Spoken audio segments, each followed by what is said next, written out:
ಅಡ್ಡಿ ಇಲ್ಲ. Vegetarian, non vegetarian ಇವೆಲ್ಲ ರಾಜಕಾರಣಿಗಳಿಗೆ ನಿಗದಿತ ಸಮಯ ಇಲ್ಬೋದಿಲ್ಲ. ಡಿಸ್ಆರ್ಗನೈಸ್ಡ್ ಲೈಫ್. ಆ 108 ರಾತ್ರಿ ನಾನು ಸರಿಯಾಗಿ ನಿದ್ರೆ ಮಾಡೋದಿಲ್ಲ. Because of the pressure. ಬರ್ಲಿಲ್ವಲ್ಲ, ಅವ್ರು ಬರ್ಲಿಲ್ವಲ್ಲ.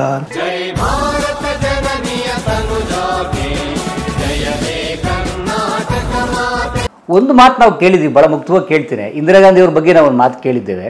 ಅವರ ಕಚೇರಿ ಅಥವಾ ಯಾರನ್ನೇ ಭೇಟಿಯಾಗಕ್ಕೆ ಹೋದ್ರು ನಿಲ್ಲಿಸಿ ಮಾತಾಡ್ತಿದ್ರು ಅಥವಾ ಕುರ್ಚಿಗಳನ್ನ ಹಾಕಿಸ್ತಿರ್ಲಿಲ್ಲ. ಈ ಥರದ್ದು ಕೆಲವು ಕೇಳಿದ್ದೇವೆ. ಶುದ್ಧಾಂಗ ಸುಳ್ಳು. ನಾನು ಎಷ್ಟೋ ಬಾರಿ ಅವ್ರನ್ನ ಭೇಟಿ ಮಾಡಿದ್ದೇನೆ. ಕೂತ್ಕೊಳ್ಳಿ ಅಂತ ಹೇಳ್ತಿದ್ರು. ಎದುರಿಗೆ 3 ಕುರ್ಚಿಗಳು ಇರ್ತಿದ್ದವು ಅವ್ರ ಆಫೀಸಲ್ಲಿ. ಪಾರ್ಲಿಮೆಂಟ್ ಭವನದಲ್ಲೂ ಅಷ್ಟೇ, ಸಫ್ದರ್ಜಂಗ್ ರೋಡಲ್ಲೂ ಅಷ್ಟೇ. ಕುರ್ಚಿ ಮೇಲೆ ಕೂರ್ಸೇ ಮಾತಾಡ್ತೀವಿ. ಇವೆಲ್ಲ ನಾವು we were hesitant to sit before her, but she would make us comfortable by asking us to sit and then talk. So ನಿಂತಿದ್ರೆ ಅದು ಸ್ವಯಂ ಪ್ರೇರಿತರಾಗಿ ನಿಂತಿರ್ಬೇಕು. ನಮ್ಮ ಗೌರವವನ್ನು ತೋರಿಸ್ಲಿಕ್ಕೋಸ್ಕರ.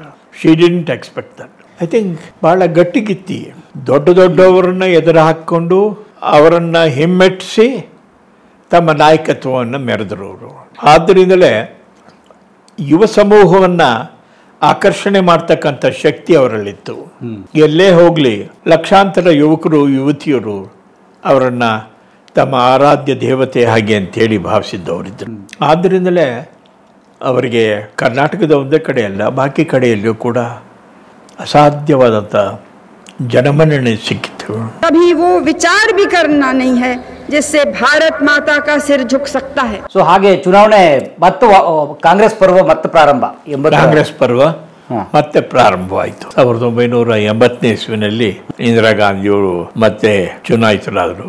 ಲಾಲ್ ಬಹದ್ದೂರ್ ಶಾಸ್ತ್ರಿಯವರು ತೀರಿ ಹೋದ್ಮೇಲೆ ಚುನಾವಣೆ ನಡೀತದೆ, ಪಾರ್ಲಿಮೆಂಟ್ ಸದಸ್ಯರ ಚುನಾವಣೆ. ಆಗ ಕಾಮರಾಜ್ ಅವರು ಕಾಂಗ್ರೆಸ್ ಅಧ್ಯಕ್ಷರಾಗಿರ್ತಾರೆ.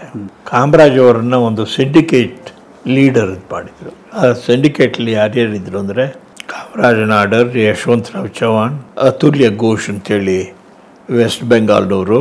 ಸೊ ಅವರೆಲ್ಲ ಒಟ್ಟಿಗೆ ಸೇರಿ ಮೊರಾರ್ಜಿ ದೇಸಾಯಿ ಆದರೆ ನಮ್ಮ ಬೆಳೆಕಾಳು ನಡೆಯುವುದಿಲ್ಲ, ಆದ್ದರಿಂದ ಈ ನೆಹರೂರವರ ಪುತ್ರಿ ಇಂದಿರಾ ಗಾಂಧಿಯವರನ್ನು ನಾವು ಚುನಾಯಿಸಬೇಕು ಹಾಗೆ ಅಂತೇಳಿ ಕಾಮರಾಜ್ ಅವರು ಮತ್ತಿತರರು ತೀರ್ಮಾನ ಮಾಡ್ತಾರೆ. ಎಸ್ ಕೆ ಪಾಟೀಲ್ ಬೊಂಬಾಯಿ ಪ್ರಮುಖ. ಅದೇ ಪ್ರಕಾರ ಮೊರಾರ್ಜಿ ದೇಸಾಯಿ ಅವರಿಗೆ ಕಡಿಮೆ ಓಟ್ಗಳು ಬರ್ತವೆ, ಇಂದಿರಾ ಗಾಂಧಿ ಅವರಿಗೆ ಜಾಸ್ತಿ ಮತಗಳು ಬರ್ತವೆ. ಅವರನ್ನು ಪ್ರಧಾನಮಂತ್ರಿ ಹಾಗೆ ಅಂತೇಳಿ ಕಾಮರಾಜ್ ಘೋಷಣೆ ಮಾಡ್ತಾರೆ. ಆಗ ಅವರು ತಮ್ಮ ಮಂತ್ರಿಮಂಡಲವನ್ನು ಮಾಡ್ತಾರೆ. अगर जवाहरलाल नेहरू ने नहीं डाला होता तो हम सब तरफ भीख मांगते होते, लेकिन आज बहुत सी चीजों को आज भी जरूरत है. ತಮ್ಮ ರಾಜಕೀಯ ಜೀವನವನ್ನು ಸ್ವಲ್ಪ ಬದಿಗಿಟ್ಟು ತಮ್ಮ ಶಿಸ್ತಿನ ಜೀವನದ ಬಗ್ಗೆ ಮಾತಾಡೋದಾಯ್ತು ಅಂದರೆ ತಮ್ಮ ದಿನಚರಿ ಆರೋಗ್ಯ ಹೇಗೆ ಕಾಪಾಡಿದಿರಿ? ಇಷ್ಟು ಲವಲವಿಕೆ 90ರ ಈ ಪ್ರಾಯದಲ್ಲೂ ಕೂಡ ಅಂತ ಕೇಳುವ ಕುತೂಹಲ. ಹೇಗೆ ನೀವು ನಿಮ್ಮ ಚಟುವಟಿಕೆ ನಡೆಸ್ಕೊಂಬಂದ್ರೆ? ಯಾಕಂದರೆ ರಾಜಕೀಯ ಜೀವನ ಅಂದರೆ ಬಹಳ ಒತ್ತಡ ಇರುತ್ತೆ, ಸಮಯ ಕಡಿಮೆ ಅಂತಾರೆ. ಆದರೂ ತಮಗೋಸ್ಕರ ಸಮಯ ಕೊಟ್ಕೊಂಡು ಹೇಗೆ ಅದನ್ನು ದಯವಿಟ್ಟು ಹೇಳಿ ಅಂತ ಮನವಿ. ನಾನು ಚಿಕ್ಕವನಾಗಿದ್ದಾಗಲೇ ಮೈಸೂರಿನ ರಾಮಕೃಷ್ಣ ವಿದ್ಯಾಶಾಲೆಗೆ ನಮ್ಮ ತಂದೆಯವರು ನನ್ನನ್ನು ತೆಗೆದುಕೊಂಡು ಹೋಗಿ ಅಲ್ಲಿ ಸೇರಿಸಿದ್ರು. ನನ್ನ ಮಿಡ್ಲ್ ಸ್ಕೂಲ್ ವಿದ್ಯಾಭ್ಯಾಸನೂ ಕೂಡ ಮೈಸೂರಿನಲ್ಲೇ ನಡೀತು. ಒಂಟಿಕೊಪ್ಪಲ್ ಮಿಡ್ಲ್ ಸ್ಕೂಲ್ ಅಂತ ಈಗಲೂ ಇದೆ. ಆನಂತರ ಅಲ್ಲಿಂದಲೇ ಮಹಾಜನ ಹೈಸ್ಕೂಲ್ ಅಂಥೇಳಿ ರಾಷ್ಟ್ರೀಯವಾದಿಗಳು ಕೆಲವರು ಒಟ್ಟಾಗಿ ಸೇರಿ ಹೈಸ್ಕೂಲನ್ನು ಸ್ಥಾಪನೆ ಮಾಡಿ ಈಗ ಅದೊಂದು ಮಹಾವಿದ್ಯಾಲಯ ಆಗಿದೆ. ನಮ್ಮ ದಿನಚರಿ ರಾಮಕೃಷ್ಣ ವಿದ್ಯಾಶಾಲೆಯಲ್ಲಿ ಇದ್ದಾಗ ಬೆಳಗ್ಗೆ 4 ಗಂಟೆಗೆ ಹೇಳ್ತಿದ್ದೋ, ತಣ್ಣೀರಿನಲ್ಲಿ ಸ್ನಾನ ಮಾಡ್ತಿದ್ದೋ. ಆಗ 1945-46 ದಶಕದಲ್ಲಿ. ಆನಂತರ 3/4 ಗಂಟೆ ಯೋಗಾಸನ ಮಾಡ್ತಿದ್ದೋ, ಗೀತಾ ಪಠನ ಮಾಡ್ತಿದ್ದೋ. ಆನಂತರ ಬ್ರೇಕ್ಫಾಸ್ಟ್ ಮಾಡಿ ಗಾರ್ಡನಿಂಗ್ ಕೆಲಸ ಮಾಡ್ತಿದ್ದೋ. ಆನಂತರ ಶಾಲೆಗೆ ಹೋಗ್ತಿದ್ದೋ. ಸಾಯಂಕಾಲ ಶಾಲೆ ಆದಮೇಲೆ ಬಂದು ಬ್ಯಾಡ್ಮಿಂಟನ್ ಮತ್ತಿತರ ಆಟ, ಟೇಬಲ್ ಟೆನ್ನಿಸ್, ಈ ಆಟಗಳನ್ನು ಆಡ್ತಾಯಿದ್ದು. ಸೊ ಇದು ಸುಮಾರು 10 ವರ್ಷಗಳ ಕಾಲ ನಡೀತು. ಸೊ ಆ ಒಂದು ಭದ್ರ ಅಡಿಪಾಯದ ಮೇಲೆ ನನ್ನ ದೈಹಿಕ ಆರೋಗ್ಯ ನಿರ್ಣಾಯಕವಾಗಿ ಬದಲಾವಣೆ ಆಯಿತು. ಅನಂತರ ರಾಜಕೀಯ ಜೀವನಕ್ಕೆ, ವೃತ್ತಿ ಜೀವನಕ್ಕೆ ಬಂದ್ರಿ, ರಾಜಕೀಯ ಜೀವನಕ್ಕೆ. ಅಲ್ಲಿ ಸಮಯ ಹೇಗೆ ಹೊಂದಿಸ್ಕೊತಿದ್ರಿ? ಯಾಕಂತ ಅವಾಗ ಅಲ್ಲೂ ಕೂಡ ಶಿಸ್ತು ಬಿಟ್ಟಿಲ್ಲ ಅಂತ ನಾವು ಕೇಳಿದ್ದೇವೆ. ಆಗ ಸ್ವಲ್ಪ ಆಗೊಂದ್ಸರಿ ಈಗೊಂದ್ಸರಿ ಮಾಡ್ತಿದ್ದು ಉಂಟು. ಆನಂತರ ನನಗೆ ಟೆನ್ನಿಸ್ ಆಟ ಭಾಳ, ನಾನು ಇಂಟರ್ಮೀಡಿಯೇಟ್ ಕಾಲೇಜಿಂದಲೂ ಕೂಡ ಟೆನ್ನಿಸ್ ಆಡ್ತಾ ಇದ್ದೆ.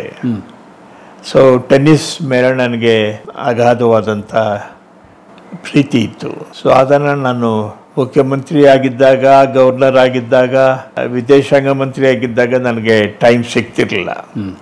ಯಾಕೆಂದರೆ ನಾನು constantly I would be touring. ನಾನೀಗ ಟೆನ್ನಿಸ್ ಆಡ್ತಾ ಇದ್ದೇವೆ ಭಾಳ. ಬಹುಶಃ ಇತ್ತೀಚೆಗೆ ಬಿಟ್ರ ಅಂತ ಟೆನ್ನಿಸ್? ಈಗಾಗಲೇ ನನಗೆ ವರ್ಟಿಗೋ ಬಂತು. ಸೊ ವರ್ಟಿಗೋ ಬಂದಮೇಲೆ ನಮ್ಮ ಡಾಕ್ಟ್ರ್ ಹೇಳಿದ್ರು ಟೆನ್ನಿಸ್ ನಿಲ್ಲಿಸ್ಬಿಡಿ ಅಂತ ಹೇಳಿದ್ರು. ಸೊ ನಿಲ್ಲಿಸ್ಬಿಟ್ಟೆ. ಆಹಾರ ಪದ್ಧತಿ ಏನಂತ ಕೇಳ್ಬೋದಾ? ಇಂಥದ್ದು ಅಂತೇನೂ ಇಲ್ಲ, ಏನು ಆಹಾರ ಆದರೂ ತಿಂತೀನಿ, ಅಡ್ಡಿ ಇಲ್ಲ. ವೆಜಿಟೇರಿಯನ್, ನಾನ್ ವೆಜಿಟೇರಿಯನ್ ಇವೆಲ್ಲ. ಅದೇ ಒಂದು ಒಂದು ಒಂದು ನಿಗದಿತ ಸಮಯ ಅಂತ ಇರುತ್ತೆ, ಅಂದ್ರೆ ಶಿಸ್ತು ಏನಿಲ್ಲ. ರಾಜಕಾರಣಿಗಳಿಗೆ ನಿಗದಿತ ಸಮಯ ಎಲ್ಲಿ ಬಂತು? ಎಲ್ಲ ಡಿಸಾರ್ಗನೈಸ್ಡ್ ಲೈಫ್. ಹೌದಾ? But in that disorganisation you have to find organisation. ಆಮೇಲೆ ತಾವು ಬಹಳ ಯಾವ್ದನ್ನು ಒತ್ತಡವಾಗಿ ತಗೊಂಡಿಲ್ವಾ ಅಂತ, ಯಾವುದನ್ನು ಸ್ಟ್ರೆಸ್ಫುಲ್? ಯಾಕಂದ್ರೆ ಬಹಳ ಜನ ಇವತ್ತು ಒತ್ತಡದಿಂದ ಬಳಲ್ತಾರೆ ಯುವ ಜನತೆ. ನಾನು ನೆಟ್ಫ್ಲಿಕ್ಸಲ್ಲಿ ಹಂಟ್ ಫಾರ್ ವೀರಪ್ಪನ್ ನೋಡ್ತಾ ಇದ್ದೆ. They have made a beautiful documentary on the ನೆಟ್ಫ್ಲಿಕ್ಸ್ನವರು.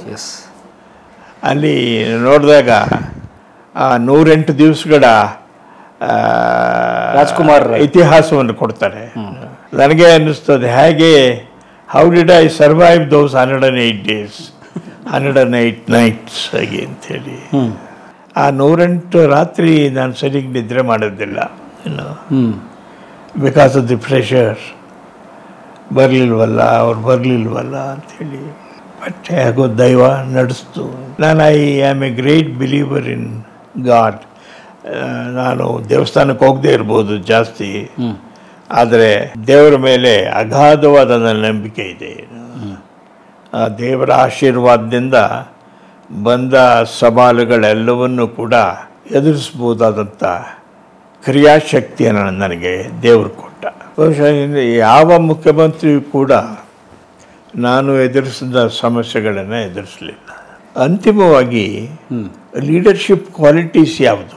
Challenges ಇದ್ದಾಗ ಆ ಚಾಲೆಂಜಸ್ಸನ್ನು ಎದುರಿಸಿ ಅದರಲ್ಲಿ ನೀವು ಜಯಶಾಲಿಗಳಾದರೆ you are a good leader, a credible leader. ಈಗ ರಾಜ್ಕುಮಾರ್ ಅಪಹರಣ, ವೀರಪ್ಪನ್ ತ್ರಾಸು, ಬರಗಾಲ, ಕಾವೇರಿ ನದಿ ವಿವಾದ, ರೈತರ ಆತ್ಮಹತ್ಯೆಗಳು, ಜಯಲಲಿತಾ ಜಗಳ, ಇವುಗಳೆಲ್ಲ ಸುಪ್ರೀಂ ಕೋರ್ಟ್ವರೆಗೂ ಹೋಗಿ ಸುಪ್ರೀಂ ಕೋರ್ಟ್ನಲ್ಲಿ ಅದು ಇತ್ಯರ್ಥ ಆಗಬೇಕಾದಂಥ ಪರಿಸ್ಥಿತಿ ಬಂತು. ಇವನ್ನೆಲ್ಲ ಈಸಬೇಕಾಗಿದ್ದರೆ ಇವುಗಳೆಲ್ಲವನ್ನು ಕೂಡ ನೆಗೋಷಿಯೇಟ್ ಮಾಡಬೇಕಾಗಿದ್ದರೆ ದೇವರ ದಯ ಇರಬೇಕು. And a holiday declared to mourn the demise of a leader who transcended party lines. ಚುನಾವಣೆಗೆ ನಿಂತೆ 80ರಲ್ಲಿ ಕಾಂಗ್ರೆಸ್ ಪಕ್ಷದ ಪರವಾಗಿ, ಇಂದಿರಾ ಗಾಂಧಿ ಅವರ ಪಕ್ಷದ ಪರವಾಗಿ ಚುನಾವಣೆಗೆ ನಿಂತೆ. ಮಂಡ್ಯದಲ್ಲಿ ಆಗ ದೇವರಾಜ ಅರಸು ಅವರು ಇಂದಿರಾ ಗಾಂಧಿಯಿಂದ ದೂರ ಆಗಿರ್ತಾರೆ. ಅವರು ತಮ್ಮದೇ ಅಭ್ಯರ್ಥಿಗಳನ್ನು ಎಲ್ಲ ಕಡೆಗೂ ನಿಲ್ಲಿಸಿರ್ತಾರೆ. ನಮ್ಮ ಮಂಡ್ಯದಲ್ಲಿಯೂ ಕೂಡ ಅವರು ತಮ್ಮ ಅಭ್ಯರ್ಥಿಯನ್ನು ನಿಲ್ಲಿಸಿದ್ರು. ನನ್ನ ಫಾಲೋಯರ್ ಒಬ್ಬರು ಲಿಂಗಯ್ಯ ಅಂಥೇಳಿ ಅವರನ್ನು ಅವರ ಅಭ್ಯರ್ಥಿಯನ್ನಾಗಿ ನಿಲ್ಲಿಸಿದರು. ನಾನು ಅತ್ಯಂತ ಸುಲಭವಾಗಿ ಆ ಚುನಾವಣೆಯಲ್ಲಿ ಮತ್ತೆ ಚುನಾಯಿತನಾದೆ. ದೊಡ್ಡ ಬಹುಮತದಿಂದಲೇ ಚುನಾಯಿತನಾದೆ. 80ನೇ ಇಸ್ವಿ ನಾನು ಮತ್ತೆ ದೆಹಲಿಗೆ ಹೋದೆ. ದೆಹಲಿಗೆ ಹೋದಾಗ ಎಲ್ಲರೂ ಮಾತಾಡೋಕ್ಕೆ ಶುರು ಮಾಡಿದರು, ಈ ಸಾರಿ ಮಂತ್ರಿ ಮಾಡ್ತಾರೆ ಇವ್ರನ್ನ ಇಂದಿರಾ ಗಾಂಧಿಯವರು ಹಾಗೆ ಅಂತೇಳಿ. ಆದರೆ ಅವರು ಮಂತ್ರಿ ಮಾಡಲಿಲ್ಲ ನನ್ನನ್ನು. ಆನಂತರ ನನಗೆ ಆಗ ವಿಶ್ವಸಂಸ್ಥೆಗೆ ಭಾರತದ ನಿಯೋಗ ರಚನೆ ಆಗಬೇಕಾಗಿತ್ತು. ಆಗ ಮಧ್ಯಾಹ್ನ ಪಾರ್ಲಿಮೆಂಟ್ ಹೌಸಿಂದ ನಾವು ಕೆಲವರು ಅಲ್ಲಿ ಹತ್ರ ತಾಜ್ ಹೋಟೆಲ್ಗೆ ಮಧ್ಯಾಹ್ನ ಊಟ ಮಾಡೋಣ ಅಂತ ಹೋದ್ರು. ಅಲ್ಲೋದಾಗ ನನ್ನ ಸ್ನೇಹಿತರೊಬ್ರು ಹೇಳಿದ್ರು, ನಾನು ಇಂದಿರಾ ಗಾಂಧಿ ನೋಡಕ್ಕೆ ಹೋಗ್ತಾ ಇದ್ದೀನಿ, ನಾನು ವಿಶ್ವಸಂಸ್ಥೆಗೆ ಹೋಗಬೇಕು ನಾನು ಹಾಗೆ ಅಂತ ಹೇಳಿದ್ರು. ಸರಿ, ಅದು ನನ್ನ ಮನಸ್ಸಿನಲ್ಲಿ ಉಳಿದಿತ್ತು. ನಾನು ಊಟ ಮುಗಿಸಿ ಪಾರ್ಲಿಮೆಂಟ್ಗೆ ಹೋದಾಗ ಅಲ್ಲಿ ಎದುರಿಗೆ ಜಾಫರ್ ಶರೀಫ್, ಆಗ ರೈಲ್ವೆ ಮಿನಿಸ್ಟರ್ ಆಗಿದ್ರು. ಜಾಫರ್ ಶರೀಫ್ ನಾನು ಬಹಳ ಸ್ನೇಹಿತರಾಗಿದ್ದು. ನಾನು ಮುಖ್ಯಮಂತ್ರಿ ಆದಾಗ ಅವರು ಬಹಳ ನನಗೆ ತ್ರಾಸು ಕೊಟ್ಟದ್ದು ಬೇರೆ ವಿಚಾರ, ಆದರೆ ಸ್ನೇಹ ಇತ್ತು ನಮ್ಮಲ್ಲಿ. ಈಗಲೂ ಅವರ ಮೊಮ್ಮಗನ ಜೊತೆಯಲ್ಲಿ ನನ್ನ ಸ್ನೇಹ ಮುಂದುವರೆದಿದೆ. ಆಗ ನಾನು ಜಾಫರ್ ಶರೀಫ್ ಅವ್ರಿಗೆ ಹೇಳಿದೆ, ಶರೀಫ್, ಇಂದಿರಾ ಗಾಂಧಿ ಅವ್ರ ಹತ್ರ ಮಾತಾಡಿ ನನ್ನನ್ನು ವಿಶ್ವಸಂಸ್ಥೆಗೆ ನಿಯೋಗದಲ್ಲಿ ಒಬ್ಬ ಮೆಂಬರ್ ಆಗಿ ಕಳಿಸ್ಕೊಡಿ ಹಾಗೆ ಅಂತ ಹೇಳಿದೆ. ಅವರಾಗಲಿ ಮಾತಾಡ್ತೀನಿ ಅಂತ ಹೇಳಿದ್ರು. ನಾನು ಮರೆತುಬಿಟ್ಟೆ ಅದನ್ನು. ಅವರು ಇಂದಿರಾ ಗಾಂಧಿ ಅವರು ತುಂಬ ಆಪ್ತರಾಗಿದ್ದರು. ಅವ್ರು ಮಿನಿಸ್ಟರ್ ಆಗಿದ್ದರು, ರೈಲ್ವೆ ಸಚಿವರಾಗಿದ್ದರು. ಸೊ ಅದಾದಮೇಲೆ ನಾನು ಮರೆತುಬಿಟ್ಟೆ, ಬೆಂಗಳೂರಿಗೆ ಬಂದೆ. ಬೆಂಗಳೂರಿಂದ ಒಂದು ದಿವಸ ಮದ್ರಾಸ್ಗೆ ನಾನು ನನ್ನ ಸ್ನೇಹಿತರು ಹೋಗ್ತಾ ಇದ್ದು. ಅಲ್ಲಿ ಸಾಯಂಕಾಲ ಏರೋಪ್ಲೇನ್ನಲ್ಲಿ ಆಗ ಈವ್ನಿಂಗ್ ಮೇಲ್ ಅಂತ ಬರ್ತಿತ್ತು ಅಲ್ಲಿ ಮದ್ರಾಸಲ್ಲಿ. ಸೊ ಈವ್ನಿಂಗ್ ಮೇಲ್ ಪತ್ರಿಕೆನ ವಿಮಾನದಲ್ಲಿ ಎಲ್ಲ ಹಾಕಿದ್ರು. ಸೊ ಅದನ್ನು ತೆಗೆದು ನೋಡಿದ್ರೆ ವಿಶ್ವಸಂಸ್ಥೆಗೆ ಭಾರತದ ನಿಯೋಗ ಅಂತ ಹೇಳಿ ಅದರಲ್ಲಿ ನನ್ನ ಹೆಸರು ಹಾಕಿದ್ರು. ಸರಿ, ನಾನು ದೆಹಲಿಗೆ ಹೋದೆ. ದೆಹಲಿಗೆ ಹೋದರೆ ಅಲ್ಲಿ ಟೆಲಿಗ್ರಾಮ್ ಬಂದಿತ್ತು ಮತ್ತು ಬಾಕಿ ವಿಚಾರಗಳೆಲ್ಲ ಬಂದಿತ್ತು. ವಿದೇಶಾಂಗ ಸಚಿವಾಲಯದಿಂದ ನನಗೆ ಸೂಚನೆಗಳು ಇವುಗಳೆಲ್ಲ ಬಂದಿದ್ವು. ಆಗ ನಾನು ಮತ್ತು ಪ್ರೇಮ ನ್ಯೂಯಾರ್ಕ್ಗೆ ವಿಶ್ವಸಂಸ್ಥೆಯಲ್ಲಿ ಭಾಗವಹಿಸಲಿಕ್ಕೋಸ್ಕರ ಹೋಗಿದ್ದು. ಅದೊಂದು ನನ್ನ ಬಹಳ ದಿವಸದ ಆಸೆ ಇತ್ತು. ನಾನು ಟೆಕ್ಸಾಸ್ನಲ್ಲಿ ಓದ್ತಾ ಇರುವಾಗ ಡಾಲಸಲ್ಲಿ ನಮ್ಮ ಆಗ ಭಾರತ ದೇಶದ ರಾಯಭಾರಿಯಾಗಿದ್ದವರು BK ನೆಹರು, ಪಾಕಿಸ್ತಾನದಿಂದ ಜಫರುಲ್ಲಾ ಖಾನ್. ಸೊ ಇವರಿಬ್ಬರನ್ನು ಕೂಡ ನಾವು ಅಲ್ಲಿ ಸದರ್ನ್ ಮೆಥಡಿಸ್ಟ್ ಯೂನಿವರ್ಸಿಟಿಯವರು ಇನ್ವೈಟ್ ಮಾಡಿದ್ರು ನಮ್ಮನ್ನು ಅಡ್ರೆಸ್ ಮಾಡಲಿಕ್ಕೆ. ಸೊ BK ನೆಹರು, ನೆಹರು ಅವರ ಸೋದರ ಸಂಬಂಧಿ, ಪಂಡಿತ್ ಜವಾಹರ್ಲಾಲ್ ನೆಹರು ಅವರ ಸೋದರ ಸಂಬಂಧಿ, ಇಬ್ಬರು ಭಾಷಣ ಮಾಡಿದ್ರು. ಆಗ ನನಗನ್ನಿಸ್ತು ವಿಶ್ವಸಂಸ್ಥೆಗೆ ಹೋಗಬೇಕು ಹಾಗೆ ಅಂತೇಳಿ. ಸೊ ಆ ವಿಶ್ವಸಂಸ್ಥೆಗೆ ಹೋಗಿ ಅಲ್ಲಿ 3 ತಿಂಗಳಿದ್ದು. ಆಗ ಭಾರತದ ನಿಯೋಗ ಅಲ್ಲಿ 3 ತಿಂಗಳು ಇರಬೇಕಾಗಿ. ಈಗ ಬದಲಾವಣೆ ಆಗಿದೆ, 15 ದಿವಸಕ್ಕೊಬ್ಬರ ಒಂದು ಬ್ಯಾಚ್ ಕಳಿಸ್ಕೊಡ್ತಾರೆ. ಸೊ ನಾವು ನಮ್ಮ ಮನೆಯವರು ಅಲ್ಲಿ ಸಂಸಾರ ಪ್ರಾರಂಭ ಮಾಡಿದ್ದು ನ್ಯೂಯಾರ್ಕ್ನಲ್ಲಿ. ಒಳ್ಳೆಯ ಒಂದು ಸೆಲ್ಫ್ ಕಂಟೈನ್ಡ್ ಅಪಾರ್ಟ್ಮೆಂಟ್ ನಮಗೆ ಕೊಟ್ಟಿದ್ದರು, ಅಡುಗೆ ಮಾಡಲಿಕ್ಕೆ ಅನುಕೂಲ ಮಾಡಿಕೊಟ್ಟಿದ್ರು. ಸೊ ಭಾಳ 3 ತಿಂಗಳ ಕಾಲ ನನ್ನನ್ನು ಆಗ PV ನರಸಿಂಹರಾಯರು ವಿದೇಶಾಂಗ ಸಚಿವರಾಗಿದ್ದರು. ಅವರು ಯಾರ್ಯಾರು ಯಾವ್ಯಾವ ಕಮಿಟಿಗೆ ಇರಬೇಕು ಅನ್ನೋದನ್ನು ಅವರು ತೀರ್ಮಾನ ಮಾಡಿದ್ರು. ಅದೃಷ್ಟವಶಾತ್ ನರಸಿಂಹರಾಯರು ನನ್ನನ್ನು ಮೇನ್ ಪೊಲಿಟಿಕಲ್ ಕಮಿಟಿಗೆ ನನ್ನನ್ನು ಸದಸ್ಯರನ್ನಾಗಿ ಮಾಡಿದರು. That is the most important committee of the United Nations. So ಎಲ್ಲ ರಾಷ್ಟ್ರದ ಕೆಲವರು ವಿದೇಶಾಂಗ ಮಂತ್ರಿಗಳು, ಕೆಲವರು ಸಚಿವರುಗಳು, ಇವುಗಳೆಲ್ಲ ಆ ಸಮಿತಿಯಲ್ಲಿ ಇರ್ತಿದ್ರು.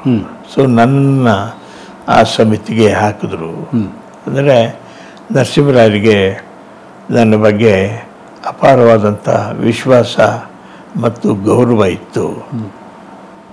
ಅದಕ್ಕೆ ಒಂದು ಸಾಕ್ಷಿಯಾಗಿ ನನ್ನನ್ನು ಮೇನ್ ಪೊಲಿಟಿಕಲ್ ಕಮಿಟಿಗೆ ಮೆಂಬರ್ ಮಾಡಿದ್ರು.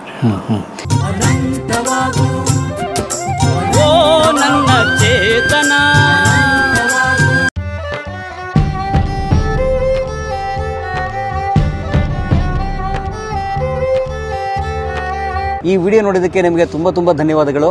ಪುಸ್ತಕಗಳನ್ನ ಓದಿ. ಓದು ಮನಸ್ಸನ್ನ ಅರಳಿಸುತ್ತೆ, ಬುದ್ಧಿಯನ್ನು ಚುರುಕು ಮಾಡುತ್ತೆ, ಕಾಣದ ಹೊಸಲೋಕವನ್ನು ಪರಿಚಯಿಸುತ್ತೆ. ಹಾಗಾಗಿ ಓದಿ, ಓದುವ ಸಂಸ್ಕೃತಿ ಹೆಚ್ಚಾಗ್ಲಿ. ಧನ್ಯವಾದ.